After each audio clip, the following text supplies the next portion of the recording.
এখনই আসছি আমি। দূরত্ব অনুভব করতে তুলির মনটা হাহাকার করে উঠল। সামান্য দূরত্বটুকু তুলির মনে কেমন ভয় দড়িয়ে দেয়। ইচ্ছে হয় সারা জীবন আদ্র ভালোবাসায় ডুবিয়ে থাকুক। রোমে এসে দেখলো আদ্র রেডি হচ্ছে। তুলি তড়িঘড়ি করেই জিজ্ঞেস করলো, কোথাও যাচ্ছেন? হ্যাঁ, একটা জরুরি ওটি আছে। হঠাৎ বিয়ে হওয়ায় ছুটি নেওয়া হয়নি। ছুটির জন্য অ্যাপ্লিকেশন দিয়েছি, ইনশাল্লাহ আজ হয়ে যাবে। তুলির কপালে গভীর একটা চুমু খেলো আদ্র। রুম থেকে বেরিয়ে যাওয়ার আগে তুলিকে হাত বাড়িয়ে কাছে ডাকলো। এক সেকেন্ডও নষ্ট করেনি তুলি। দৌড়ে গিয়ে আদ্রকে ঝাপটে ধরে বলল, তাড়াতাড়ি আসবেন ডাক্তার সাহেব। নীল রঙের একটা শাড়ি পরে আপেক্ষিত মন নিয়ে ব্যালকনিতে দাঁড়িয়ে আছি তুলি। রোদ্দুজ্জ্বল দিন, বাতাসে ছিটে ফোঁটাও নেই। গাছের পাতাগুলো কেমন ঝিম ধরে আছে, যেন এক ফোঁটা জল পেলেই সজীব হয়ে উঠবে খুশিতে। বাগানের ফুলগুলো ঝলসে যাচ্ছে রোদের তেজে। বড্ড মায়া হচ্ছে তুলির ফুলগুলোর জন্য। হা হুতাশ করে নজর ফেলল তুলি মোবাইলের স্ক্রিনে। আদ্রকে গুনে গুনে 25 বার কল দিছে, অথচ একটা কলও ব্যাক করেনি আদ্র। ভিতরটা অশান্তিতে চটপট করছে। মনে সুপ্ত কোণে অজানা একটা ভয় জেঁকে ধরেছে। যতক্ষণ না আদ্রকে এক পলক দেখার সাধ্যি হবে ততক্ষণ অবধি কলেজাটা শান্ত হবে না তার। বুকে বার কয়েক হাত দিয়ে নিজের হৃদস্পন্দন মেপে নিয়েছে তুলি। কিছুতেই স্বস্তি পাচ্ছে না, বরং পাল্লা দিয়ে ডাক্তার সাহেবের প্রতীক্ষায় বেরিয়ে চলছে। চাতক পাখির ন্যায় এক দৃষ্টিতে তাকিয়ে আছে গেটের দিকে। এই বুঝি সাময়িক অপেক্ষার অবসান ঘটিয়ে পদার্পণ করবেন আদ্র। দরজা ঠেলে রোমে প্রবেশ করলো আমরিন। চারদিকে চোখ বুলাতেই দৃষ্টি গিয়ে স্থির হলো ব্যালকনিতে দাঁড়িয়ে থাকা তুলির দিকে। দ্রুত গতিতে হেঁটে এসে বলল, কি রেডি হয়ে রোদ্দুরে দাঁড়িয়ে আছিস কেন? ঘেমে যাচ্ছিস তো। তোর ভাইয়া ফোন ধরছে না কেন আমরিন? কখন আসবেন উনি? গেটের দিকে এক দৃষ্টিতে তাকিয়ে চিন্তিত ভঙ্গিতে আওড়ালো তুলি। ঠোঁট ছড়িয়ে হেসে দিল আমরিন। বাহ, আমার ভাইয়ের সাথে একদিন থেকে ভালোবাসা দ্রুত গতিতে বৃদ্ধি পেয়ে গেল বুঝি। দেখবো তুই নিবিড় ভাইকে ছাড়া থাকতে পারিস কিনা। এখনই তো লাফালাফি করছিস ওনার কাছে যাওয়ার জন্য। আমি তোর মনের কথা বুঝি তো। ভাবি হয়ে যদি ননদের মনের কথা না বুঝি, তাহলে ভাবি ডাকের কলঙ্ক হোক। তুলির কথা শুনে গা ধুলিয়ে হেসে উঠল আমরিন। সেই সাথে তুলিও হেসে উঠল। দুই বান্ধবীর কথার মাঝে কর্নে এলো গাড়ির হর্নের শব্দ। তাকিয়ে দেখলো আদ্র এসেছে। ক্লান্ত মনে হচ্ছে তাকে। ফর্সা মুখশ্রীটা রোদের প্রখর উত্তাপে রক্তিম লাল। আদ্র মাথা তুলে ব্যালকনি থেকে তাকাতেই তুলি ঘাড় ঘুরিয়ে নিল। আমরিন তাড়া দিয়ে বলল, আমি যাচ্ছি তুলি, ব্যাগ গুছিয়ে নে, বিকেলের দিকে তো বের হবো সবাই। ভাইয়াও এসে গেছে, আমি যাই।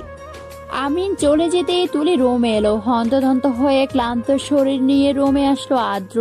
শার্টের বোতাম খুলে গা থেকে ছুঁড়ে মারলো বিছানায়।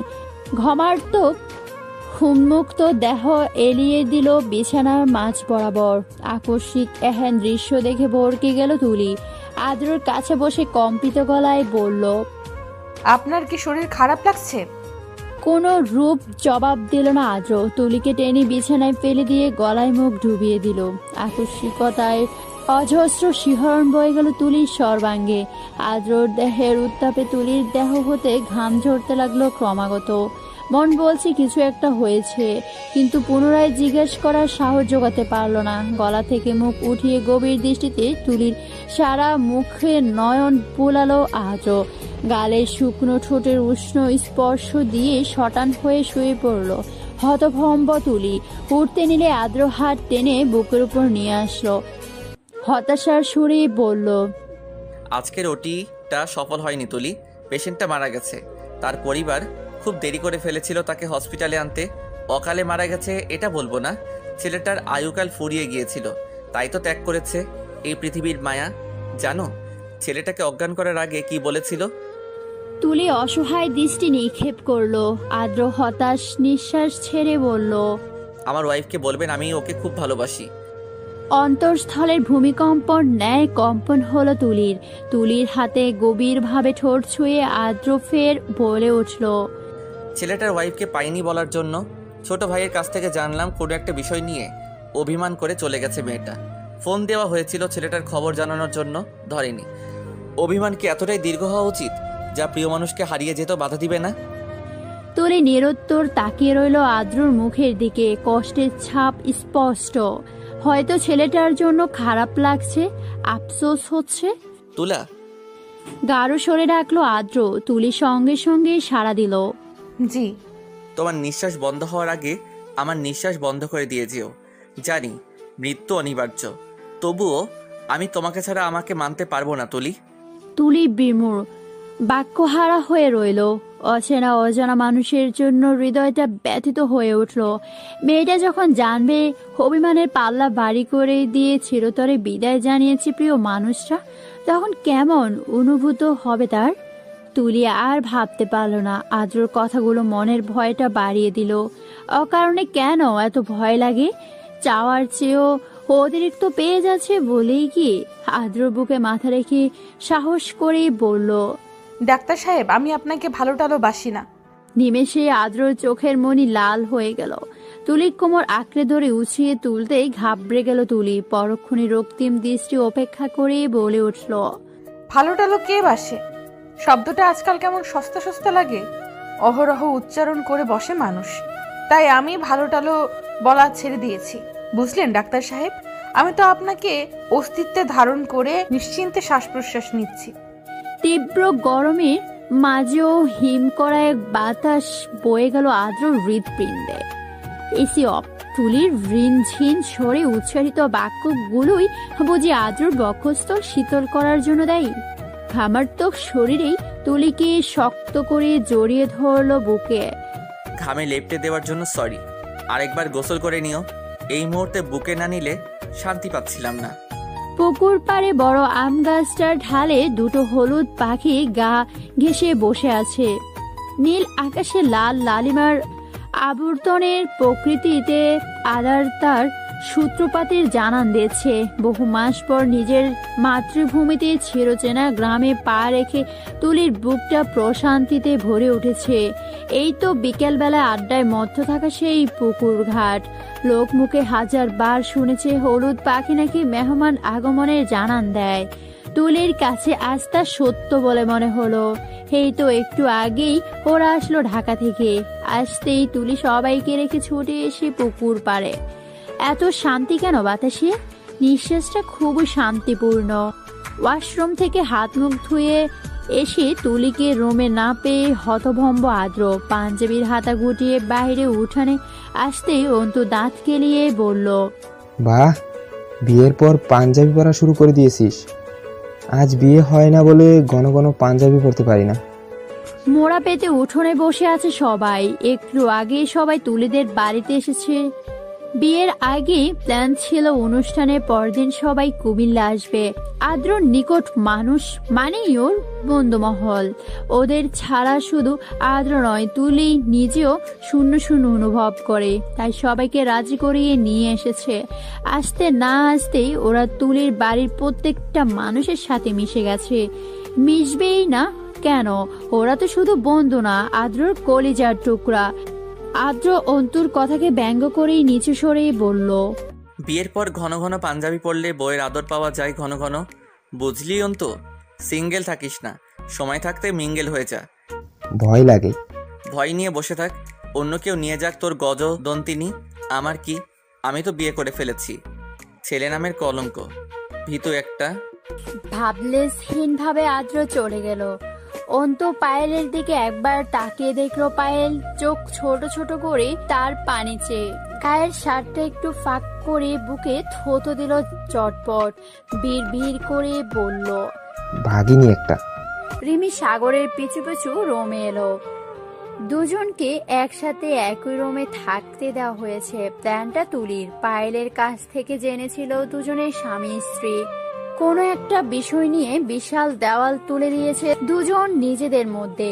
রিমিকে নিজের সাথে এক রোমে দেখে মেজাজ খিচে আসতে লাগলো সাগরের। ইচ্ছে করছে ধাক্কা দিয়ে বের করে দিতে, কিন্তু এটা খুবই বেমানান। বেড়াতে এসে বন্ধুর শ্বশুর বাড়িতে কোনো ধরনের সিন ক্রিয়েট করতে চায় না সে, কিন্তু যতবারই রিমিকে নিজের অতি কাছে অনুভব করে সেই বিবর্ণ মুহূর্তটা মনে পড়ে যায়। তুলিকে মনে মনে শুকরিয়া জানালো রিমি। বাহিরে ঠিকভাবে কথা বলতে না পারায় সাগরের সাথে সুযোগটুকু দেয় না ছেলেটা। কথাগুলো মাস ধরে চেষ্টা করেও ছেলেটার মন গলাতে অক্ষম। আজ বদ্ধ রোমে নিজেদের মধ্যকার দেওয়াল ভাঙতে চায় রিমি ভালোবাসা দিয়ে। দরজা আটকে সাগরের হাতটা স্পর্শ করে কিছু বলবে, তার পূর্বে রিমির গালে থাপ্পড় বসিয়ে দিল সাগর। থরথর করে কাঁপতে লাগলো চোয়াল। হাত মুঠো করে রিমির দিকে তাকিয়ে বলল, তুই কোন সাহসে আমাকে স্পর্শ করেছিস? রক্ত জবার মতো টকটকে লাল হয়ে আছে রিমির গালটা। চক্ষু দয়ে জলে টইটুম্বর। হৃদস্পন্দন যেন থমকে গেছে ক্ষণিকের জন্য। সাগর গভীর দৃষ্টিতে তাকিয়ে আছে, চোখের তীব্র রাগের চাপ। রিমি অশ্রুসিক্ত কণ্ঠে টেস্ট ঢেলে বলে উঠল, বউয়ের অধিকারে ছুঁয়েছি আমি তোকে, তার জন্য আমার সাহসের প্রয়োজন নেই। নিমেষে তাচ্ছিল্যের হাসি ফুটল সাগরের ঠোঁটে। রিমির দিকে অনেকখানি এগিয়ে গিয়ে হালকা ঝুঁকে বলল, মনে আছে সেই রাতের কথা, যে রাতে আমিও শুয়েছিলাম তোকে স্বামীর অধিকারে? বিয়ের রাতে তোকে স্পর্শ করেছিলাম বলে তুই আমাকে চরিত্রহীন উপাধি দিয়েছিলি। অবাক করা ব্যাপার, নিজের বউয়ের গালে ভালোবাসে হাত রাখার কারণে চরিত্রহীনের খাতায় নাম লিখেছিলাম আমি। বিয়ের মাধ্যমে নাকি পবিত্র বন্ধনে আবদ্ধ হয় দুটো ছেলে মেয়ে। স্বামীর পুরো হক থাকে তার বউকে ছোঁয়ার, কিন্তু আমাকেই দেখ, গভীরভাবে না শুয়েও বউয়ের কাছে আমি চরিত্রহীন। এতগুলা বছর ধরে তোকে ভালোবাসার অপরাধে আমি চরিত্রহীন রিমি। কথাগুলো বলে ঠোঁট কামড়ে হাসলো সাগর। কণ্ঠে বিষাদের রেশ ছিল স্পষ্ট। রক্তিম আখি যুগল ছলছল করছে। পলক পেলতেই কার্নিশ ঘেঁষে জল গড়িয়ে পড়বে। নিজের দুর্বলতা দেখাতে রাজি নয় সাগর। সামনে দাঁড়িয়ে থাকা মেয়েটার প্রতি দুর্বলতার কারণেই তো এতগুলো বছর ধরে প্রতিনিয়ত দহন হচ্ছে হৃৎপিণ্ডে। মুখ ফিরিয়ে নিল তৎক্ষণাৎ। বিনা সময় ব্যতীত ওয়াশরুমে ঢুকে ঠাস করে দরজা লাগিয়ে দিল। সেদিকে তাকিয়ে ধপ করে বিছানায় বসে কান্নায় ভেঙে পড়ল রিমি। বদ্ধ রুমে ফুফিয়ে ফুফিয়ে কাঁদছে মেয়েটা। কান্নার শব্দ দেওয়াল ভেদ করে সাগরের কর্ণে এসে বিচ্ছে। চৌচির হয়ে যাচ্ছে অন্তর। হঠাৎ করে পারিবারিকভাবে বিয়ে হয়ে যায় রিমি সাগরের। সকাল অবধি বিয়ের সম্পর্কে অবগত ছিল না রিমি। ইন্টার থেকে সাগরের সাথে বন্ধুত্বের সম্পর্ক। মেডিকেল লাইফ শেষ হতে না হতে প্রিয় বন্ধুত্বের সম্পর্ক স্বামী স্ত্রীতে পরিণত হবে তা কল্পনাতীত ছিল। প্রথমে বিয়ের জন্য নাকচ করলেও আদ্র, পায়েল, রিমি, নিবিড় সবার কথা ভেবে দেখলো। আজ পর্যন্ত কাউকে ভালোবাসেনি, তাহলে সাগরের মতো ছেলেকে জীবন সঙ্গী হিসেবে রিজেক্ট করার প্রশ্নই ওঠে না। তবুও মনের মধ্যে কোথাও একটা বাধা দিচ্ছিল। হুট করে বিয়েটা মানতে কষ্ট হচ্ছিল। বিয়ের রাতে সাগর জানায় কলেজ লাইফ থেকে ভালোবাসত রিমিকে। অপ্রকাশিত রেখে সর্বদা চেষ্টা করেছে রিমিকে বউ হিসেবে পাওয়ার। বাসর রাতে সাগরের ব্যক্ত করা অনুভূতি মেনে নিতে পারেনি রিমি। এত কাল পছন্দ করে না বলে বন্ধুত্বের ভ্রমে রেখে বিয়েটা ধোঁকা ঠেকলো রিমির কাছে। বিষাক্ত অনুভূতিতে ছেয়ে গেল মন অন্তর। গালে রাখা সাগরের হাতটা ছিটকে সরিয়ে দিয়ে চিৎকার করে বলল, চরিত্রহীন, আমার অনুমতি ব্যতীত কিভাবে স্পর্শ করলি তুই আমাকে? আমার কাছে আসবি না একদম, খুন করে ফেলবো তোকে। চরিত্রহীন, হ্যাঁ, এই শব্দটাই কেবল সাগরের হৃদয় রক্তাক্ত করে দিয়েছিল সেই মুহূর্তে। লন্ড ভন্ড করে দিয়েছিল বছরের পর বছর জমিয়ে রাখা ভালোবাসা। রিমির বাড়ি থেকে বেরিয়ে গিয়েছিল সেই মুহূর্তে। অভিমান সত্যি কখনো কখনো ভালোবাসাকেও হার মানিয়ে দেয়। নয়তো কেন সাগর অভিমানটাকে বড় করে দেখলো?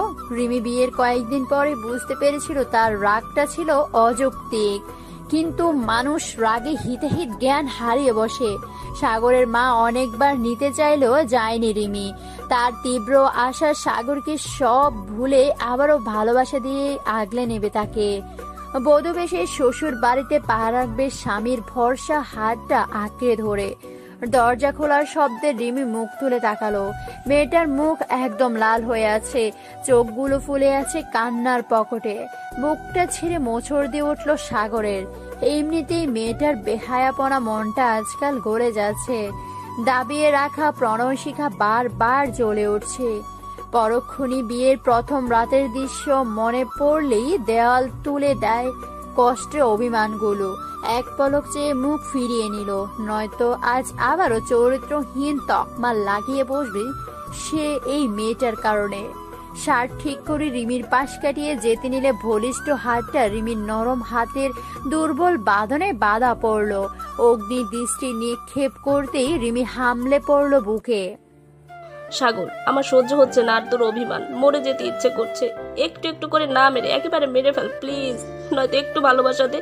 প্রমিস করছি কোনোদিনও ফিরিয়ে দিব না তোকে।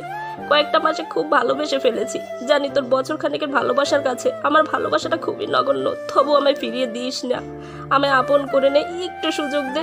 তোর কষ্ট ভরা দৃষ্টি আমার ভিতরটা ছিন্ন ভিন্ন করে দিচ্ছে। এত কষ্ট কেন হচ্ছে সাগর?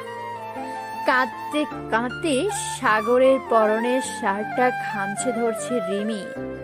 হাত উঠিয়ে রিমিকে জড়িয়ে ধরতে গিয়েও গুটিয়ে নিল সাগর। নিজের স্ত্রীর ভালোবাসার জন্য এত আকুলতা তার হৃদয় দিক খঞ্জিত করতে লাগলো অনবরত। রিমি কাতর নয়নে সাগরের মুখে পানি চাইল। থমকালো সাগর। দৃষ্টিটা তার মনে জমানো এত মাসের রাগ ক্ষোভ অভিমান কষ্ট সব বুঝিয়ে দিল। এতকাল কোথায় ছিল এই দৃষ্টি? রিমিকে উপেক্ষা করে চলছিল বলেই কি চোখে বিদিনী? আফসোস হলো সাগরের, কর্ণধার হলো রিমির আবেদময় স্বর।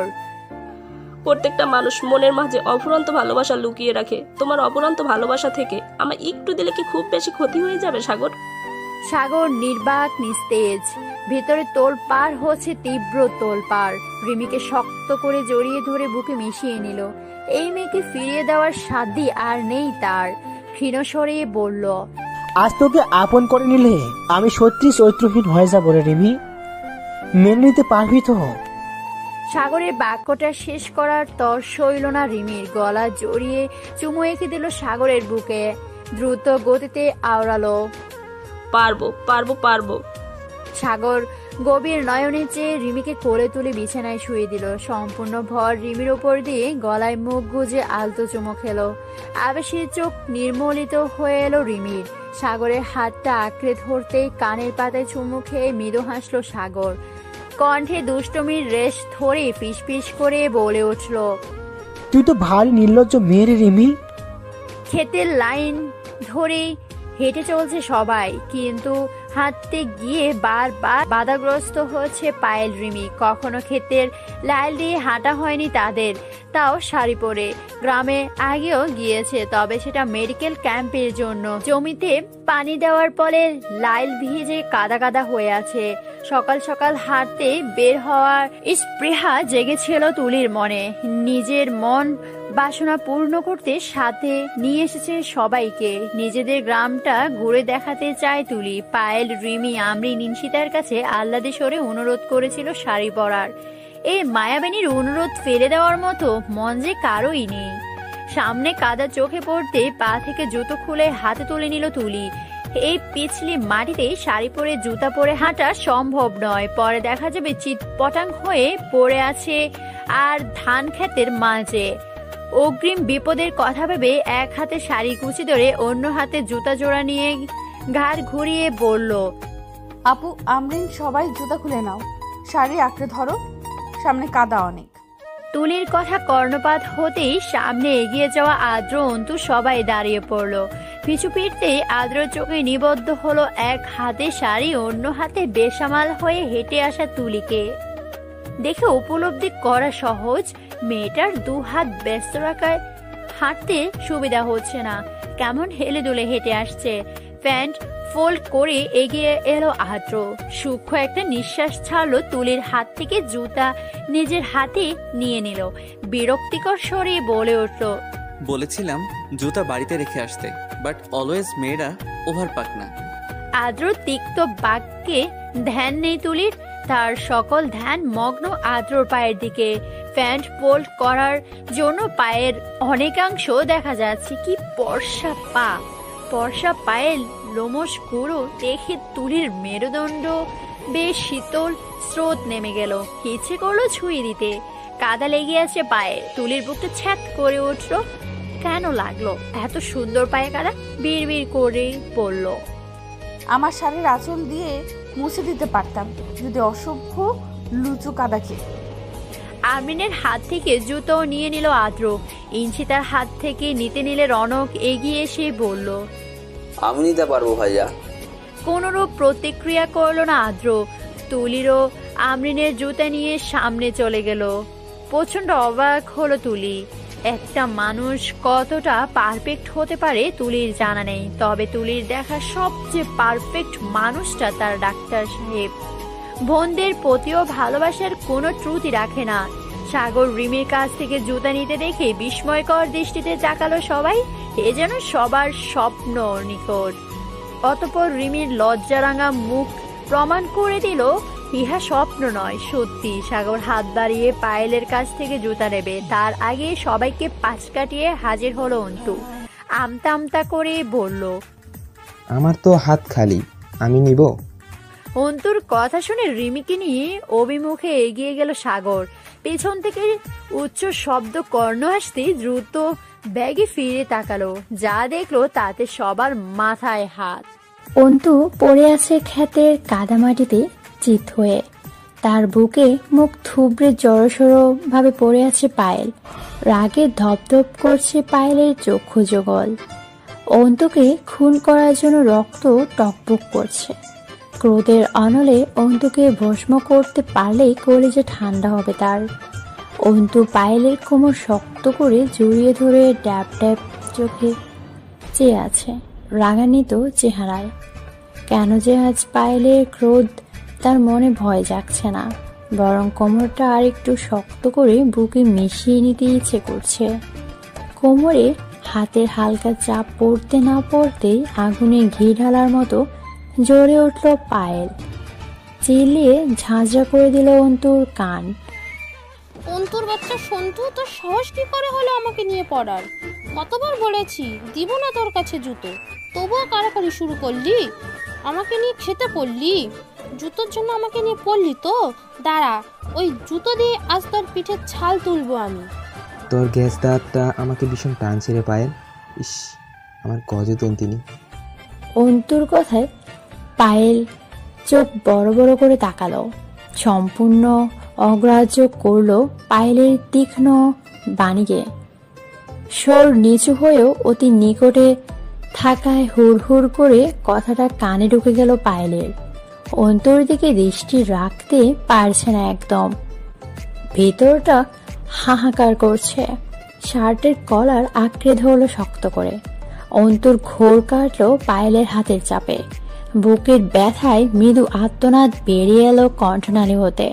বেশ জোরে অন্তর বুকে হাতের চাপ দিয়ে উঠে দাঁড়িয়েছে পায়েল। আদ্র দৌড়ে এসে কাদামাটিতে নেমে অন্তুকে উঠালো। বেচারা যেন এক ঘোরের মধ্যেই ডুবে গেছে আবারও। সাগর হাসতে হাসতে বলল, কিরে অন্ত, কাদা মাটি কি এতই পছন্দ? এরকম ল্যাপটে গিয়েছিলি? তোর পিছনে কি ইয়া বড় সিল পড়েছে নাকি? সবাই তাকিয়ে দেখলো অন্তুর পেছনটা কাদায় মাখামাখি। মুখ টিপে হেসে উঠল সকলে। তুলে কিছুটা দূরে জমিতে পানি দেওয়ার মেশিন দেখিয়ে বলল, ওই তো পানি আছে, ওখানেই ধুয়ে নিন ভাইয়া। ধুলে কি আর চলবে? গোসল দিতে হবে। কি আর করব, আপাতত বিজা শরীরেই ঘুরতে হবে। আজকাল উপকারের বিপরীত শাস্তি। কত কষ্ট করে বুকে আগলে রেখে কাদা থেকে বাঁচালাম, অথচ উল্টো রাগ দেখানো হচ্ছে আমাকে। আগেই জানতাম ভালো মানুষের কোনো দাম নেই, অন্তরে ভালো হয়ে বিরাট ভুল করলি। অন্তুর আফসোসের সুরে কথা শুনে পায়েল চোখ পাকিয়ে তাকালো। বাকি সবাই হেসে কুটি কুটি। আদ্র কপাল খোঁজকে বিরক্তিকর সুরে বলে উঠল, তোরা দুটো একসাথে থেকে আজীবন একটা একটা করে দুজনের চুল ছিললেই তো পারিস। যেখানে যাস দুজনে লেগে পড়িস। মেডিকেল ক্যাম্প, ট্যুর, অনুষ্ঠান, কলেজ মুখোমুখি হলেই তোরা সাপে নেউলে পরিণত হতে দেরি হয় না। শেষ পর্যন্ত আমার শ্বশুর বাড়ির, নানার বাড়ির পথঘাট, ক্ষেত কেউ ছাড় দিলি না। পায়েল নাক ফুলিয়ে জুতা হাতে নিয়ে পানির দিকে আসলো। অন্তু আসলো পিছু পিছু। শাড়ি আঁকড়ে ধরে পা ধুয়ে জুতোগুলো ধুয়ে নিল। অন্তুকে ইশারা করে বলে শার্ট খুলে দিতে। চোখ কোঠর থেকে বেরিয়ে আসার উপক্রম অন্তুর। পায়েলের এত শান্ত স্বভাব সুবিধা ঠেকছে না তার কাছে। তবু ভয়ে ভয়ে শার্টটা খুলে পায়েলের হাতে দিল। শরীরে একটা কালো গেঞ্জি আছে, যা কাদায় তত একটা ময়লা হয়নি। শার্টটা পানিতে ধুয়ে ভালো করে চেপে নিল পায়েল, যেন পানি না থাকে। বিস্মিত ভঙ্গিতে ঠাই দাঁড়িয়ে থাকা অন্তুর হাতে শার্টটা ধরিয়ে বলল, একটু হাতে নিয়ে রাখ, তারপর পরে নিস। সব সময় রণমূর্তির রূপ ধারণ করে রাখা পায়েলের কেয়ারিং বিহেভিয়ার অন্তুর মনে ভয় বাড়িয়ে দিচ্ছে। শুকনো গলায় বলে উঠল, জুতা পেটা করবি না? খেতে চাইলে অবশ্যই করব, খেতে চাস বুঝি? ভ্রু উঁচিয়ে প্রশ্ন করলো পায়েল। অন্তু এক মিনিটও স্থির থাকলো না, দৌড়ে যেতে যেতে বলল, তোর জুতো তোর পায়ে থাকুক। এইটুকু বলে আবারও থামলো। পিছন ফিরে দৌড়ে আসলো পায়েলের কাছে। জুতো জোড়া হাতে নিয়ে পূর্ণ দৃষ্টি মেলে বলল, অভিক না আসা অব্দি জুতো জোড়ার দায়িত্ব আমার। নির্নিমেষ দৃষ্টি পায়েলের। হৃদয় ভেদ করে কিছু একটা ছিন্ন বিচ্ছিন্ন করে গায়েব হয়ে গেল। কি কষ্ট এই রক্তাক্ত হৃদয়ে, চাইলেও যে কাউকে দেখানো অসম্ভব। খোলা একটা বিস্তৃত মাঠ, ঘাসের ওপর দিয়ে খালি পায়ে হাঁটতে বেশ লাগছে সবার। সামান্য দূরে তেঁতুল গাছটা তার অমায়িক সৌন্দর্য নিয়ে গম্ভীর হয়ে দাঁড়িয়ে আছে। তার সৌন্দর্যের কারণ পাতার মতো ঝুলে থাকা তেঁতুল। তুলি ভালো করে তাকিয়ে বুঝলো অন্যবারের তুলনায় তেঁতুল এবার বেশি এসেছে। কেমন করে লোবাতর দৃষ্টি নিক্ষেপ করে কাছে ডাকছে তুলিকে। তেঁতুলের লোভে সম্মোহনের ন্যায় গাছের তলায় এসে দাঁড়ালো তুলি। মনের কল্পনায় ভেসে উঠল ভয়াবহ এক স্মৃতি। স্কুলে সাংস্কৃতিক অনুষ্ঠানে নৃত্য দিয়েছে তুলি। আকাশের সাদা মেঘের বেলা সরে গিয়েছে খানিকক্ষণ আগে। চারদিকে রক্তিম আভার ছড়াছড়ি। আকাশের নীল সৌন্দর্যকে গিলে নিয়েছে লালচে রক্তিম রং। দেরি না করে শাড়ি পরা অবস্থায় তুলি কাঁচা রাস্তা ধরে বাড়ির দিকে এগিয়ে আসতে লাগলো কিশোরী সঙ্গী মর্মিতাকে নিয়ে। দু বান্ধবী একসাথে নৃত্য দিয়েছিল। টুকটুকে লাল শাড়িটা দুজনের রূপের ঝলক বাড়িয়ে দিয়েছে। তেঁতুলতলায় আসতেই দুঃখ করে উঠল তুলির বুকটা। আহান ভাই বারবার বলেছিল অনুষ্ঠান শেষে যেন ইংরেজি ম্যাডামের মোবাইল দিয়ে তাকে একটা কল দেওয়া হয়, সে এসেই নিয়ে যাবে। কিন্তু তুলি আহানের আদেশটাকে হাওয়ায় উড়িয়ে দিল। তেঁতুলতলায় ভর সন্ধ্যায় মেম্বারের নেশাখোর ছেলেকে দেখে ভয়ে অন্তরাত্মা শুকিয়ে কাঠ হয়ে গেল। পাগুলো লোহার মতোই ভারী হয়ে এলো। এক একটা কদম পেলতেও খুব কষ্ট হচ্ছিল। এই বুঝে পথ আটকে বসলো বদমাস ছেলেটা। এর আগেও দুবার পথ আটকে তুলিকে প্রেমের প্রস্তাব দিয়েছে এই ছেলে। বলেছে রাজি না হলে তুলে নিয়ে গিয়ে বিছানায় সঙ্গী বানাবে। ছোট্ট অবুজ তুলি দুদিন ভয়ে স্কুলে যায়নি, কাউকে বলতেও পারেনি লজ্জার সংকোচে। ছেলেটা পেছনের ছেলে দুটোর দিকে তাকিয়ে বাঁকা হাসলো। দ্রুতগামী তুলির দিকে দৌড়ে এসে পথ আটকালো। অভিসংখ্যায় ছিটকে মাটিতে পড়ল তুলি। ভয়টা গ্রাস করে নিল ভয়ঙ্কর ভাবে। মর্মিতা তুলিকে টেনে তুলে গলা উঠিয়ে বলল, পথ আটকালেন কিরে তহিদ ভাই, আমাদের যাইতে দিন, নাইলে কিন্তু খুব খারাপ হইব। দুর্বোধ্য হাসল তৌহিদ, ঠোঁট কামড়ে বলল, তুই যা মর্মিতা, আমার তো শুধু তুলিরে দরকার, যা তুই। মর্মিতা তেতে উঠল, বিক্ষিপ্ত স্বরে জানালো, আমি যাব না, তুলিরে ফালাইয়া যাবো না, আপনে আমার আর পথ ছাড়েন। ছাড়মু না। বলেই তৌহিদ তুলির শাড়ির আঁচল ধরে টান দিল। নিমেষে কোমরের বিছা ঝরঝর করে মাটিতে ছড়িয়ে পড়ল। হাওমাও করে কেঁদে উঠল তুলি। তৌহিদের থেকে ছিটকে গিয়ে দুহাত জোর করে বলল, আমারে যাইতে দেন তাওহিদ ভাই, আমার সর্বনাশ করেন না। তোরে কেমনে যাইতে দেই? হাস কত তুলি, তোর খালাতো ভাইটার নাম জানি কিতা? আহান, হেতে আমারে মারার হুমকি দিছে। তোর দিকে চাইলে বলে পরিণাম বহুত খারাপ হইব। আমি আজ দেখতাম চাই পরিণামটা তোর ইজ্জত হরণ কইরা। পিলে চমকে উঠল তুলি। মর্মিতার হাতটা আঁকড়ে ধরতে বুঝলো মর্মিতাও কাঁপছে। তৌহিদ মর্মিতাকে সরিয়ে পূর্ণবার তুলির শাড়ির আঁচল ধরতে নিলে বুকে লাঠির চোটে মাটিতে গায়ে এলিয়ে পড়ল। প্রকাণ্ড জোরে কেঁপে উঠল তুলি। মর্মিতা উভয় দিক বিদিক ভুলে কোনো দিকে দেখার প্রয়োজন অনুভব না করে মর্মিতার হাত ধরে ছুটে এলো বাড়িতে। মায়ের বুকে হামলে পড়ে ডুকরে কেঁদে উঠল। কাঁপতে কাঁপতে একসময় জ্ঞান হারল। মনের দিক থেকে খুব দুর্বল মেয়েটা, অল্পতেই ভেঙে পড়ার স্বভাব তার। মর্মিতা কাঁপা কাঁপা কণ্ঠে সবটা খুলে বলল আফসানাকে। তুলি যখন চোখ মেলল, সামনে আমরাই ইনশিতার চেহারা দেখতে পেল। ওদেরকে দেখে খুশিতে জড়িয়ে ধরল। ইনশিতাদেরও তুলির নানুর বাড়ি তুলিদের বাড়ি থেকে 10 মিনিটের পথ। বেড়াতে আসলে তুলিকে দেখে যায় ওরা। সেদিনের ভয়াবহ কাণ্ডের পর তুলি রুম থেকে বের হয়নি কয়েকদিন। সায়রা বেগম যাওয়ার দিন তুলির সাথে দেখা করতে এলো। আমার ছেলেটা এসেছে তুলি, জানিসই তো ও কখনোই আসে না নানার বাড়িতে। বছর 2 আগে এসেছিল, তখনও তোর সাথে দেখা হলো না। আর এইবার এসেই লঙ্কা কাণ্ড বাঁধিয়েছে ছেলেটা। মেম্বারের ছেলেকে মেরে হসপিটালে পাঠালো। না জানি কি করেছে তৌহিদ। আজ রাগ হলে ওকে সামলানোর সাহস কারোই নেই। বিচলিত দৃষ্টি পেল তুলি। ঠাউর করে নিল ওই দিন তৌহিদের হাত থেকে বাঁচানো মানুষটা তার সায়রা খালামণির ছেলে আদ্র। গতকাল মর্মিতে এসেও জানিয়েছে আদ্র নামের এক ছেলে নাকি ওই দিন ওদের বাঁচিয়েছে। সেই সাথে মর্মিতা খুব করে প্রশংসা করলো আদ্রর। তুলির খুব ইচ্ছে হলো এক পলক মানুষটাকে দেখার জন্য প্রায় মরিয়া হয়ে উঠল। সায়রা বেগম বিদায় জানিয়ে বেরিয়ে আসতেই পিছু পিছু এলো তুলি হন্তদন্ত হয়ে, কিন্তু কোথাও মিলল না সেই মানুষটার দেখা।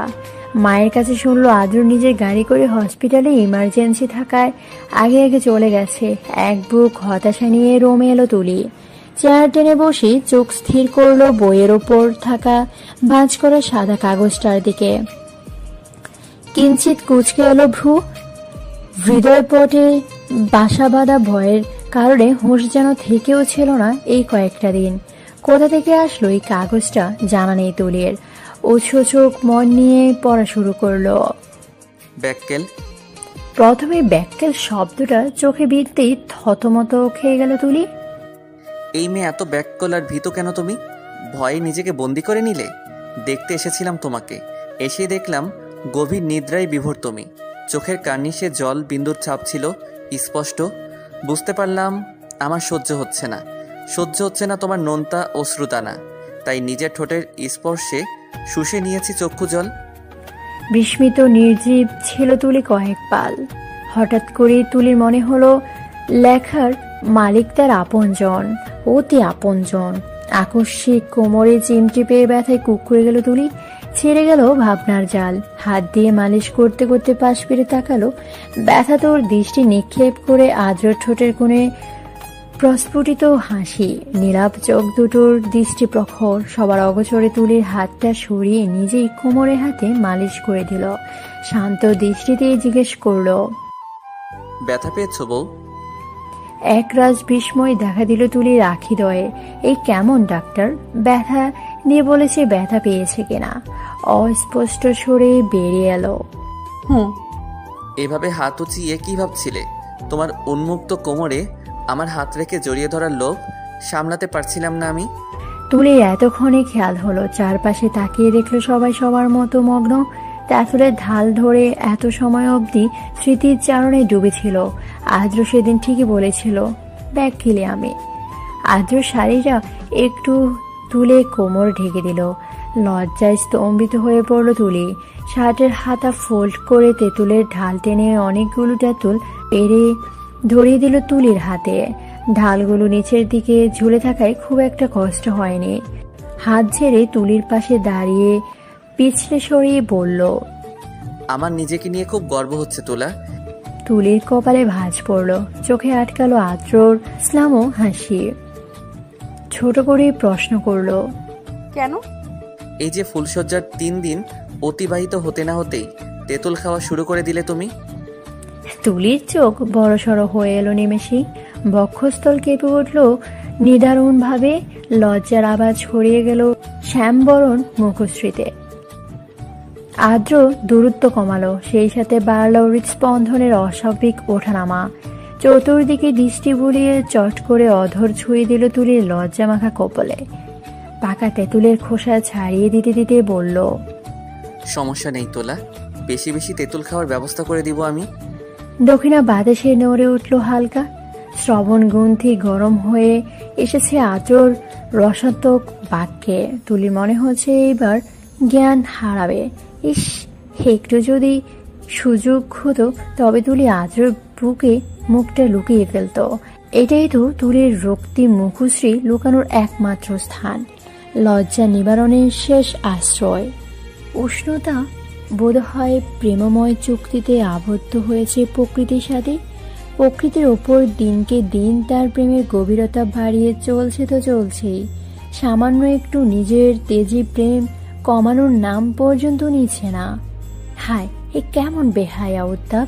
ঠিক যেন তুলে ডাক্তার সাহেবের মতো। সময়ের সাথে গম্ভীরতা খোলস ভেঙে নিজেকে আবৃত করে নিয়েছে বেপরোয়া খোলসে। গোসল সেরে এসে কোমরের শাড়ি আঁচল গুঁজে নিল তুলি। জানালার পর্দাগুলো সরিয়ে অংশমালিকে ঘরে আসার সুযোগ করে দিল। তুলির দয়ার আনন্দিত হয়ে সূর্য প্রথম কিরণটা শ্যামবতীর বদনে আলিঙ্গন করে ছুঁয়ে দিতে লাগলো পরম যত্নে। কিন্তু শ্যামবতীর ডাক্তার সাহেবের তা একটু পছন্দ হয়নি, একটুখানিও না। উন্মুক্ত কোমরের ঠান্ডা হাতের স্পর্শে উতাল ঢেউ গর্জে উঠল তুলির হৃৎপিণ্ডের প্রতিটি অংশ। মৃদু কাঁপন ধরল দেহের সর্বাঙ্গ জুড়ে। ভেজা চুলগুলো একপাশে সরিয়ে ঠোঁটের পরশ বুড়িয়ে দিচ্ছে অনবরত আদ্র। পিঠে হাতের চাপ প্রগাঢ় হতেই তুলির বুকে ওচাটন বেরিয়ে গেল। তরঙ্গের ন্যায় শিহরণ খেলে গেল সারা কায়ায় অভ্যন্তর স্থানে। আদ্র হাতের বাঁধন শীতল হওয়ার মাত্র ঝটপট পিছন ফিরল। চোখের পাতায় বেশি উঠল আদ্রর অর্ধনগ্ন দেহ। সদ্য স্নান সেরে এসেছে আদ্র, শরীরে শুধু তাওয়াল জড়ানো। গলায় শুকিয়ে কাঠ হয়ে যাওয়ার উপক্রম তুলির। বিয়ের এতগুলো মাস পার হয়ে গিয়েছে এক বসন্ত। তবুও তুলির কাছে আজও অসম্ভব হয়ে উঠেছে আদ্র রেহেন রূপ দেখা। যখনই ভুলবশত নেত্রযুগলে ধরা পড়ে যায় আদ্রর অর্থ উন্মুক্ত পর্ষা বলিষ্ঠ দেয়, তখনই এক আকাশ সম লজ্জা তুলিকে ঘিরে আষ্টে পিষ্টে জড়িয়ে নেয় তীব্রভাবে। তুলির ভাবতেই কাঁপুনি ছুটে যায়। এই সুদর্শন পুরুষের ছোঁয়ার বিচরণ তার দেহ জুড়ে। চুলটা ভালো করে ঝেড়ে রুম থেকে বের হওয়ার জন্য অগ্রগতি হতে আদ্রর শক্তপোক্ত হাতের বাঁধনে বাধা পড়ল। মুহূর্তে জমে গেল পুরো দেহ। নিজের সাথে জড়িয়ে নিয়ে আদ্র অন্য হাত মেলে ধরল তুলির দিকে। হাতের মুঠোয় জিনিসটা দেখে তুলির হোশ উড়ে গেল। ভয়ে দুকপুক শুরু হয়ে গেল বুকের। আদ্রর চোখের মনি লাল হয়ে উঠেছে ইতিমধ্যেই। দাঁতে দাঁত চেপে প্রশ্ন ছুঁড়ে কাগজটা নিয়ে নিল আদ্রর হাত থেকে। মেরে দেখলো লেখাটা ঠিকঠাক লিখেছিল কিনা। আপনি কি বাবা হতে চান ডাক্তার সাহেব? হ্যাঁ, একদম সঠিক লিখেছে। গত 1 সপ্তাহ ধরে প্রতিদিন ভোরবেলা তুলি এই এক বাক্য ছোট কাগজে লিখে ড্রেসিং টেবিলের আয়নায় আটকে রাখে। মুখে বলতে খুব সংকোচ তার। লজ্জায় বাড়ি হয়ে যায় মনটা তৎক্ষণাৎ। তারপর চেয়েও অসম্পূর্ণ থেকে যায় মুখের বুলি। তাই তো কাগজের মনের কথা ইচ্ছে জানানোর উপায়ের মাধ্যমে উৎপত্তি ঘটিয়েছে ইদানিং। কাগজটা আদ্রর হাতে আবারও গুজে দিয়ে মায়াময় দৃষ্টি নিক্ষেপ করলো তুলি। নিমেষেই নিভে গেল আদ্রর রোষপূর্ণ অগ্নিময় চাহনি। তুলিকে টেনে এনে বিছানায় বসালো, নিজে বসে পড়ল তুলির সামনে হাঁটু মোড়ে। শাড়ি সরিয়ে পেটে চুমু খেলো গভীরভাবে। ঘন ঘন নিঃশ্বাস ছেড়ে আদ্র চুল খামচে ধরল তুলি। আদ্র তুলির পেটের দিকে চোখ জোড়ো নিবদ্ধ করে নাল হেসে বলে উঠল, তুমি চাও তোমার এই ছোট কোমল পেটে আমাদের প্রণয়ের ফলস্বরূপ একটা কোমল প্রাণ বেড়ে উঠুক? আদ্রর দৈবাত প্রশ্নে তুলে হক চকালো, ক্ষীণ লজ্জা অনুভব করলো। তৎপরে আলগোছে সরিয়ে আনলো হাত। গালগুলো কেমন উত্তাপে গরম হয়ে এসেছে। এমন অস্বস্তি কেন হচ্ছে আমার? আমি নিজে তো চাইছি ডাক্তার সাহেবের ভালোবাসা অস্তিত্ব রূপে আমার গর্বে আসুক। মনে মনে আওড়ালো তুলি। ডাগর ডাগর আখি প্রলব সরিয়ে মাথা নেড়ে সাই জানালো। ঠোঁটে লজ্জানো রেখা স্পষ্ট প্রতিমান। ক্লান্ত নিঃশ্বাস ছাড়লো আদ্র। তুলির হাত নিজের দু হাতের ভাঁজে নিয়ে ঠোঁট ছোঁয়ালো। কণ্ঠে গম্ভীরতা এঁটে বলল, আমার চোখের দিকে তাকাও। অমান্য করলো না তুলি আদ্রর আদেশে সূচক বাক্য। বুকে ওঠা তোলপাড় সংযত করে চক্ষু স্থির করলো আদ্রর নীল চোখের মণিতে। অন্যরকম কম্পন অনুভূত হয় তুলির এই চোখ জোড়ায় চোখ রাখলে। দৃষ্টিতে প্রখর মাদকতায় ভরপুর, সেই সাথে ফুটে আছে একরাশ মুগ্ধতা। ঘোর লেগে এলো তুলির। আদ্র অত্যন্ত শান্ত স্বরেই প্রশ্ন করলো, কি দেখতে পাচ্ছ? ভালোবাসা। ঘোর লাগা কণ্ঠে বিনা সময় বিলম্বে তুলি দ্রুত প্রতি উত্তর জবাব দিয়ে সে নিজেই বিস্মিত। ঠোঁট ছড়িয়ে হাসলো আদ্র। তুলির দিকে তাকিয়ে বলতে শুরু করলো, ইয়েস, ভালোবাসা।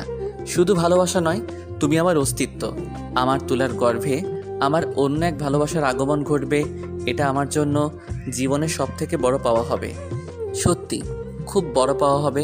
কিন্তু তার জন্য যে আমি আমার তুলাকে কষ্ট দিতে পারবো না, জেনে শুনে তার জন্য বিপদ ডেকে আনতে পারবো না। আমি পায়েলের সাথে কথা বলেছি তুলা, মনে নেই? গত মাসে মাথা ঘুরে পড়ে গিয়েছিলে তুমি। পায়েল তখন জানিয়েছে তোমার শরীর খুব দুর্বল, এখন বাচ্চা নিলে তোমার জন্য রিস্ক।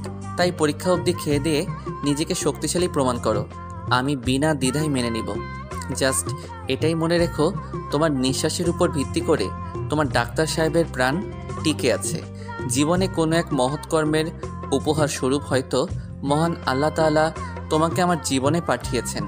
আমি বহু বছর বাঁচতে চাই, তাহলে কি করে নিজের প্রাণের রিস্ক নেই বলো?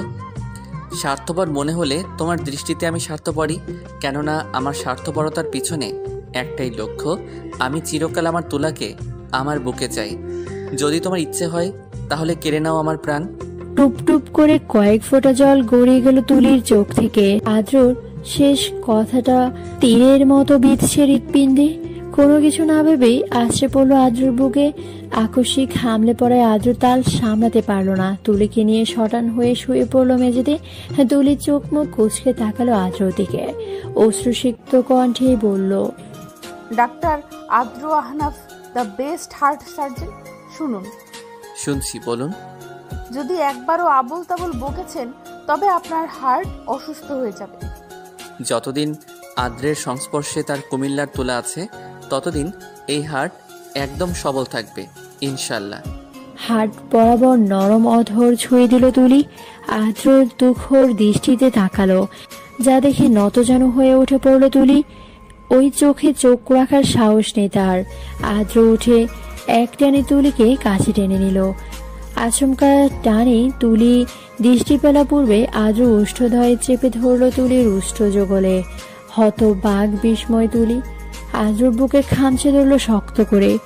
যতবার কাছে আসবে আদ্র হাত বুকে রক্তাক্ত করা যেন তুলির অভ্যেস হয়ে উঠেছে।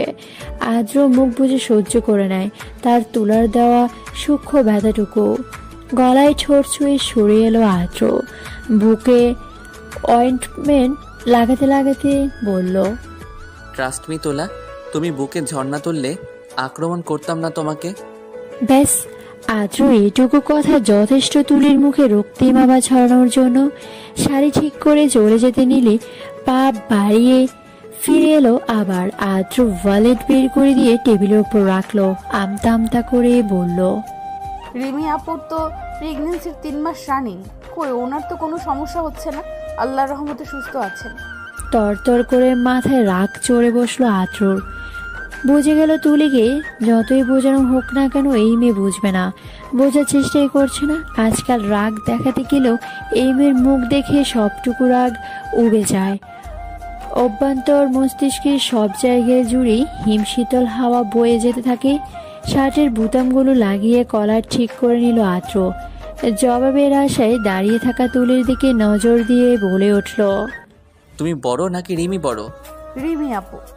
তোমার আগে বিয়ে হয়েছে নাকি রিমির বিয়ে হয়েছে? রিমি আপু। বিয়ের কয় বছর পর বাচ্চা হচ্ছে রিমির? 2 বছরের মাথায়।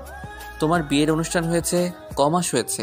তুলি একটু ভাবলো, হিসাব করে উত্তর দিল, 9 মাস। এক্স্যাক্টলি। রিমি যেহেতু বিয়ের 2 বছরের মাথায় কনসিভ করেছে, তাহলে তোমার এত অধৈর্য হওয়ার কিছু নেই বউ, সবুর করো।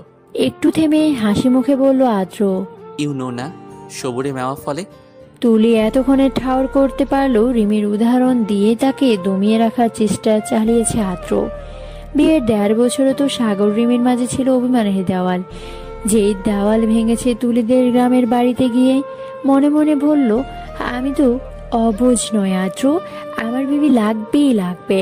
মনের জাগ্রত অনুভূতিকে সাই দিয়ে আদ্রর কথার প্রেক্ষিতে প্রতিবাদ করে বলে উঠল, কিন্তু ফুলসজ্জা তো আমাদের হয়েছে আগে। সাথে সাথেই ভ্রু উছিয়ে চাইল আদ্র তুলির দিকে। তুলি নিজের কথায় নিজেই ফাঁসলো, মুখ চেপে ধরলো শক্ত করে। এটা কি বলল সে? কিভাবে হতে পারলো এতটা নির্লজ্জ? আদ্রকে নিজের দিকে এগিয়ে আসতে দেখে পিছিয়ে ধপ করে খাটে বসে পড়ল। তুলির দুদিকে 2 হাত রেখে ঝুঁকলো আদ্র। ভয়ে জড়সড় হয়ে গেল তুলি। হৃৎস্পন্দনের শব্দ বিনা বাধায় আদ্র কর্ণধার হচ্ছে ক্রমাগত। হুট করে আদ্র নিজের অস্বাভাবিক স্পন্দন অনুভব করলো। তুলিকে বিব্রত করার জন্য নিলুপ্ত ভঙ্গিতে আওড়ালো, তুমি বলতে চাচ্ছ আমাদের ফুলসজ্জায় ঘাটতি ছিল? প্রিয় ডাক্তার সাহেব, আমার জীবনের সুদর্শন পুরুষ, ভালোবাসি আমি আপনাকে, অবাধ, অন্তহীন। আদ্রর ঘুমন্ত চেহারায় মনোমুগ্ধের ন্যায় অপলক চেয়ে রইল তুলি। বিড়বিড় করে কথাগুলো বলে খুব আলতো ভাবে চুমু খেলো আদ্রর ললাটে। সারা রাত নিদ্রাহীন কাটিয়ে নতুন কয়েকজন পেশেন্টের পাইল চেক করছে আদ্র। ফজর নামাজের পর স্বস্তির নিঃশ্বাস ছেড়ে তুলাকে বুকে জড়িয়ে পাড়ি জমিয়েছে ঘুমের রাজ্যে। এখনো গভীর তন্দ্রা কাটছে আদ্র। সকাল, এটাই তো মুখ্য সুযোগ তুলির জন্য আদ্রকে মন ভরে অবলোকন করার, আদ্র মুখটা নিজের হৃদয় পিঞ্জরায় বন্দি করে নেওয়ার। জাগ্রত অবস্থায় তুলির এই সুযোগ হয়ে ওঠে না। হবে কিভাবে? আদ্র যে এক রাশ লজ্জায় রাঙিয়ে তুলির প্রতিটি মুহূর্তে, প্রতিটি ক্ষণে। তুলির মন জুড়ে প্রশান্তি চেয়ে গেল। স্মিত হেসে আদ্রর চোখে পূর্ণবার অধর চুয়ানো মাত্রই কানে আলতো স্পর্শ অনুভব করলো। শতক্র হয়ে উঠল মস্তিষ্ক।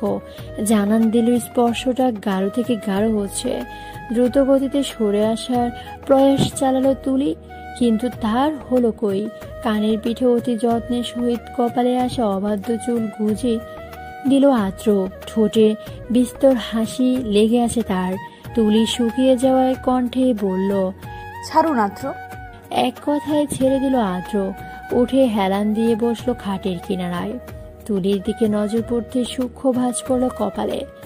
লৌহস্বরে বলে উঠল, আজ 3 পিস পরলে যে, শাড়ি কোথায়? আজ মন চাইলো 3 পিস পরি, শাড়ি তো রেগুলার পরা হয়। কোনো প্রকার জড়তা ছাড়া জবাব দিল তুলি। আজকাল আদ্রর সাথে কথা বলতে জড়তা সংকোচ ঘিরে ধরে না তুলিকে, কিন্তু লজ্জার কমতি কোনো কালেই কম হয় না। তুলির এই লজ্জাবতী গুণ তো আদ্রর পছন্দ, তাই তো ক্ষণে ক্ষণে লজ্জার চাদরে মুড়িয়ে দেয় তুলিকে। কালো সুতি ওড়নাটা দিয়ে মাথায় ঘোমটা টেনে নিল তুলি। আর চোখে চাইতে মন আটকে গেল আদ্রর নিষ্পলক চাহনিতে, কিন্তু তা বেশিক্ষণ স্থায়ী হলো না। অনুভূতিরা বেসামালভাবে তুলিকে গ্রাস করতে শুরু করলো। মুহূর্তে কর্ণগোচর হলো আদ্রর শান্ত স্বরে ডাকা, তুলি। জি। কিসটা মিষ্টি ছিল। তাজ্জব বনে গেল তুলি। মনে পড়ে গেল আদ্রর বলা ফুলসজ্জায় ঘাটতি ছিল কথাটায়। এই কথা শোনার পর তুলি মুখ লুকিয়ে আদ্র থেকে বাঁচার চেষ্টা করেছে। সারাদিন মিনমিন করে বলেছে একজন ডাক্তার এমন অসভ্য হয় কি করে, না জানি এখন আবার কোন উদ্দেশ্যে এমন কথা বলছে।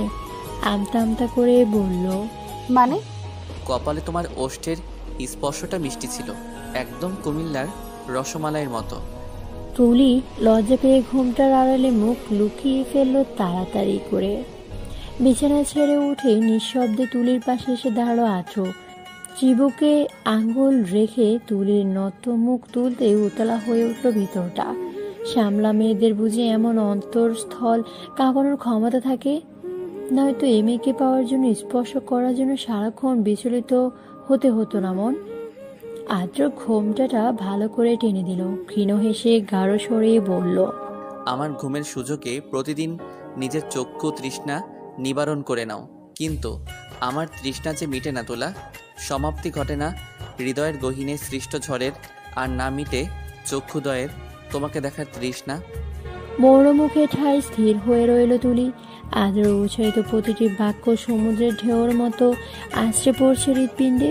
অনুভূতিরা জানান দিচ্ছে, তরতর করে বেড়ে চলছে আদ্রর জন্য ভালোবাসার অনল। ভাবান্তর রমণীর দিকে গাল এগিয়ে দিল আদ্র হঠাৎ। এতে অবাকের শীর্ষ পর্যায়ে পৌঁছে গেল তুলি। সামান্য সরে এলো পিছনে, বুকটা কাঁপছে। খুব করে ইচ্ছে হচ্ছে খোঁচা খোঁচা দাড়ি হাতি স্পর্শ এঁকে দিতে। তুলির হাতটা টেনে নিজের গালে ছোঁয়ালো আদ্র। চোখ বুজে উৎকণ্ঠা কণ্ঠে অনুরোধ করে বলল, লুকোচুরি বিহীন একটা কিস কি পেতে পারিব? তুলি বিস্ময়কর দৃষ্টিতে তাকালো আদ্র দিকে। আদ্র অনুরোধ যেন ঝড়ের বেগে ছড়িয়ে পড়ল পুরো রোমে। চার দেওয়ালের প্রত্যেকটা কোণা যেন বারংবার প্রতিধ্বনি হচ্ছে আদ্র অনুরোধ সূচক ভাগম। এই বাড়িতে তার যা করতে হয় তা হলো দিনরাত স্টাডি। মাঝে মাঝে তুলির মনে হয় অতিরিক্ত পড়ায় প্রাণ হারাবে সে। এই দুঃখে কত যে প্যাশ প্যাশ করে অশ্রু বিসর্জন দিয়েছে তা অগণিত। তবুও আদ্র এক রত্তি দয়া পড়েনি পড়ার ক্ষেত্রে। সামনে বলার সাহস নেই বলে একলা রমে চিলিয়ে চিলিয়ে পাশা নিষ্ঠুর বলে সম্বোধন করেছে তুলি আদ্রকে। তুলির হুট করে মনে পড়ে গেল আজ ক্লাস টেস্টের রেজাল্ট দিবে। আদ্র ম্যামকে ফোন করে সব খবরাখবর নেয়। তুলি ও আমরিনের স্টাডির রিলেটেড। না জানি কি এসেছে রেজাল্ট। মনে পড়তে ভয় কলেজে একটুখানি হয়ে গেল তুলির। কি তুই কিচেনে কি করছিস তুলি? নাস্তা বানাচ্ছি খালামণি।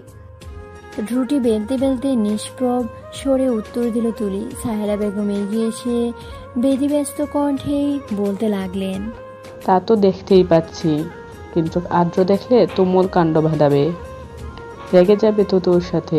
সরে আয়, আমি বানাবো নাস্তা। পরে হাত পা পড়লে আমার ছেলেটা কষ্ট পাবে তোর জন্য। তুমি হাত পা পড়লে তোমার জন্য তো কষ্ট পাবেন উনি। আমার জন্য যতটা না পাবে তোমার জন্য এর চেয়েও দ্বিগুণ পাবেন। কারণ পৃথিবীতে ওনার সবার আগে চেনা মানুষটা তো তুমি ওনাকে 9 মাস গর্ভে রেখেছ। তাই তো ওনার সাথে তোমার সম্পর্ক প্রথম, পরিচয় প্রথম। অতএব আমার চেয়ে তোমার জন্যই কষ্ট বেশি পাওয়াটা স্বাভাবিক নয়। এছাড়া আজ বললেও শুনছি না, নাস্তা আমিই বানাবো, তুমি শুধু দেখবে।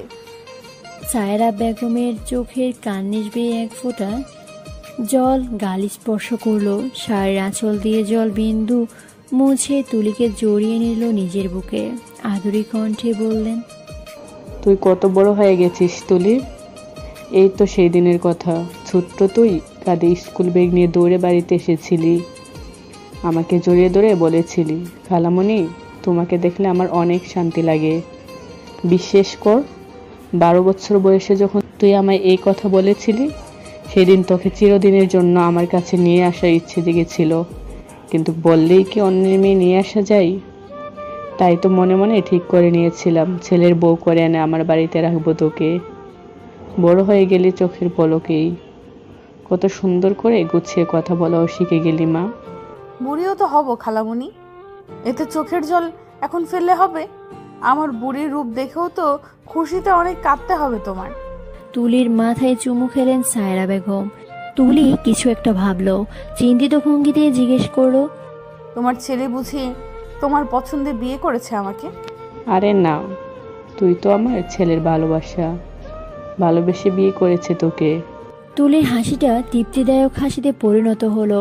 টুকটাক কথা বলতে বলতে শাশুড়ি বউ মিলে নাস্তা বানিয়ে ফেললো দ্রুত। টেবিলে নাস্তা সাজাচ্ছে তুলি। পাশে চেয়ার টানা শব্দে ফিরে তাকালো। একদম রেডি হয়ে নেমে এসেছে আদ্র। তুলি কয়েক পলক স্থির দৃষ্টি আদ্রর দিকে তাকিয়ে রইল। আজকাল চোখ দুটো ভীষণ বেহায়াপনা করছে, সারাক্ষণ আদ্রকে দেখার জন্য চটপট করছে অন্তর। আদ্র তুলির দিকে না তাকিয়ে শান্ত স্বরে বলল, আমরিন, ঝুমু, মা কোথায়? বলতে বলতে ঝুমু আমরিন চেয়ার টেনে বসলো। 3 দিন অতিবাহিত হয়েছে ঝুমু এখানে বেড়াতে এসেছে। সাহেরা বেগম জুসের গ্লাস রেখে বসে পড়ল, কিন্তু তুলি রোবটের ন্যায় দাঁড়িয়ে আছে আর চোখে আদ্রকে দেখে যাচ্ছে। এই দেখার শেষ যেন তুলি স্বয়ং চায় না। আস্তে চেয়ার টেনে আদ্র নিচু সরে বলল, বসো, তোমাকে ছাড়া তো খাবার নামবে না গলা দিয়ে। তুলি চুপচাপ চেয়ারে বসলো, আদ্রর দিকে দৃষ্টি রেখে। তুলির প্লেটে খাবার দিয়ে আদ্র নরম গলায় বলে উঠল, আমাকে পরে দেখো, আগে খেয়ে নাও, শক্তিশালী হতে হবে তো। একরাশ বিস্ময়তা নিয়ে তুলি চোখ সরিয়ে নিল। মুখে খাবার দিতে চোখ পড়ল সদর দরজা দিয়ে প্রবেশ করা নিবিড়কে। তাৎক্ষণিক হাসি মুখে বলে উঠল, আসুন ভাইয়া। আমরিনের পাশে চেয়ার টেনে ধপ করে বসলো নিবিড়।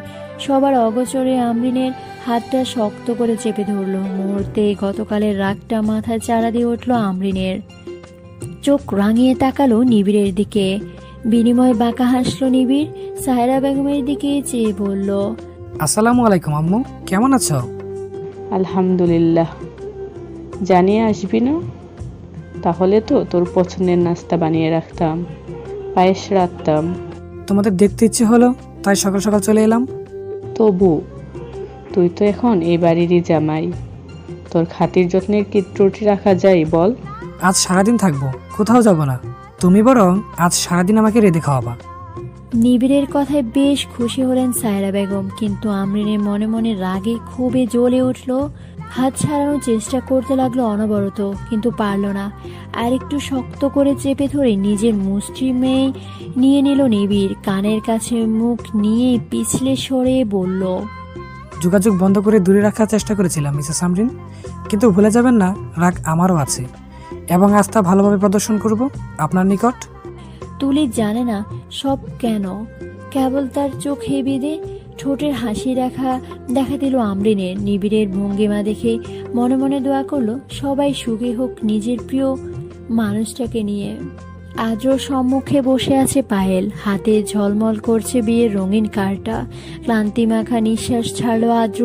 মাত্র ওটি শেষ করে কেবিনে ফিরেছে। এসির পাওয়ার বাড়িয়ে দিয়ে পায়েলের উদ্দেশ্যে বলে উঠল, বিয়েটা তাহলে হচ্ছে পায়েল? পায়েল ঠোঁটে মৃদু হাসি ফুটিয়ে তুলল, শান্ত স্বরে বলল, হবে না কেন? বিয়ে তো একদিন না একদিন হবে, সেটা অভিক হলে মন্দ কি? বাবা যেহেতু অভিককে পছন্দ করে, অভিকের সাথেই হবে। তুই তো জানিস বাবাই আমার সব কিছু। মাকে হারিয়েছি সেই ছোটবেলায়, মা দেখতে কেমন সেটা তো আমার মনেই ছিল না। আদ্র থাকবে কি করে? উনি তো 2 বছরের মাথায় আমাদের ছেড়ে চলে গেছেন চিরকালের জন্য। ছবি দেখে দেখে মনের পাতায় মায়ের মুখটা সজীব রেখেছি। বাবা আমার জন্য নিজের পুরো জীবন একাকিত্বে কাটিয়েছে। বাবাকে কষ্ট দিলে যে অপরাধ হবে, বেঈমানি হবে। আমি কথা বলবো আঙ্কেলের সাথে। পায়েল আটকে উঠল, ব্যাঘ্র কণ্ঠে বলল, না রে আদ্র, বাবা কষ্ট পাবে। অভিককে চোখে হারায় বাবা, আমি কিভাবে কষ্ট দিব উনাকে? সম্ভব না রে। কয়েক মিনিটের জন্য নিস্তব্ধতা নেমে এলো রোমে। সেই নিস্তব্ধতা কাটিয়ে কার্ডটা এগিয়ে দিল পায়েল। একটু হাসার ভান করে বলল, বাড়ি গেলাম না, অবশ্যই পুরো পরিবারকে বলবি বিয়েতে আসতে। তুলিকে নিয়ে হলুদের আগে উপস্থিত হবি তোরা। তোদের ছাড়া আমার বিয়ের খুশিটা অসম্পূর্ণ থেকে যাবে। এখন আসি, 3টার দিকে ওটি আছে আমার। পায়েল উঠে দাঁড়ালো। আদ্র বিয়ের কার্ডটা হাতে নিয়ে বলে উঠল, অন্তুকে জানিয়েছিস? মাথা নেড়ে না বোঝালো পায়েল। বিয়ের কার্ডটা আন্টির হাতে দিস, অন্তুকে এখন জানাস না। যাওয়ার জন্য উদ্যত হতেই আদ্র পুনরায় ডাকলো। দীর্ঘ শ্বাস ফেলে বিষাদ মাখা স্বরে জিজ্ঞেস করলো, ভালোবাসা আছে তোর মনে অভিকের জন্য? ধারালো বর্ষার ফলার মতো সোছালো কিছু একটা গেথে মুহূর্তে পায়েলের হৃদয় রক্তাক্ত করে দিয়ে চলে গেল। চোখে ভর্তি হলো জলে। গড়িয়ে পড়ার আগে পায়েল হাসি মুখে বলল, ভালোবাসা আছে। বছরের পর বছর ধরে মনের সুপ্ত কোণে একটু একটু করে তৈরি হয়েছে ভালোবাসার পাহাড়। তবে সেটা অভিকের জন্য নয়। অভিকের ভাগ্যে নেই এই ভালোবাসা পাওয়া, আর আমার সাধ্য নেই সেই কাঙ্ক্ষিত মানুষটাকে সবটুকু ভালোবাসা বিলিয়ে দেবার। এক মুহূর্ত দাঁড়ালো না পায়েল। চোখ মুছতে মুছতে বেরিয়ে গেল কেবিন থেকে। সেদিকে চেয়ে থেকে আদ্র চোখ বুজে নিল, গায়ে এলিয়ে দিল চেয়ারে।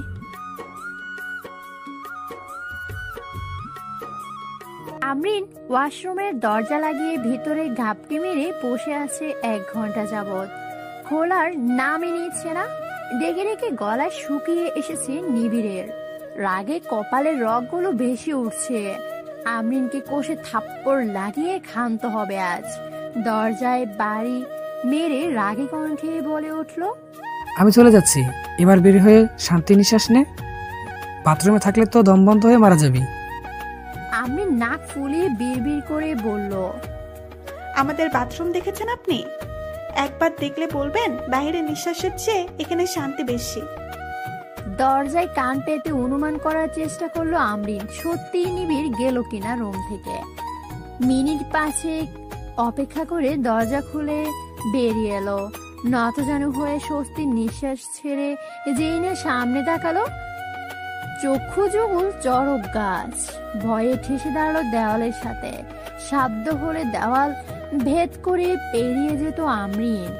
চেয়ারে পায়ের ওপর পা তুলে আয়েশি ভঙ্গিতেই বসে আছে নিবিড়। চোখের রাগের চাপ স্পষ্ট। শুকনো ঢোক গেলে আমরিন ফের ওয়াশরুমে ঢোকার জন্য অগ্রগতি হলো। তবে ব্যর্থ হলো তার ইচ্ছা। শক্ত করে জড়িয়ে ধরে কোলে তুলে নিল নিবিড়। পা ছুতেই চোখ রাঙিয়ে বলল, আছাড় দিয়ে গুঁড়ো করে বোতলে ভরে রাখবো, যদি আর একটু নড়িস তবে। ভয়ে চুপসে গেল আমরিন। বোকা বনে গেল একদম। কই গেল তার এত সময় অবধি পুষে রাখা রাগ? এই কেমন রাগ ভয়ের চোটে পালালো? আমরিনকে বিছানায় ফেলে শক্ত করে চেপে ধরলো নিবিড়। টকটকে লাল চোখ জোড়া নিক্ষেপ করে বলল, সমস্যা কি তোমার? এত বড় সাহস আমাকে ব্লক করো সবকিছু থেকে? আমার ওয়ার্নিং দাও। আমার শ্বশুর বাড়িতে আমি পা রাখলে পা কেটে দিবা? তোমার সামনে হাজির আছি, কাটো পা। কষ্ট করে পাটা বাড়িয়ে দিব? আমরিন মুখ ফিরিয়ে বলল, আপনার অ্যাসিস্ট্যান্ট রিয়ার কাছে যান। আমার কাছে কি আপনার? গতকাল দুপুরেও তো ওই মেয়ের সাথে মধুর আলাপ করছিলেন। আমার কাছে এসেছেন কেন এখন? আমি মধুর আলাপ করতে জানি না। আর হ্যাঁ, সরি, আপনাদের আলাপে বাধা হয়ে কেবিনে ঢুকে পড়েছিলাম। নিবিড় আহত চোখে চাইল আমরিনের দিকে। আমরিনের কথাগুলো মনের কষ্টে দাগ কেটে গেল নিমেষে। 2 হাতে আমরিনের মুখটা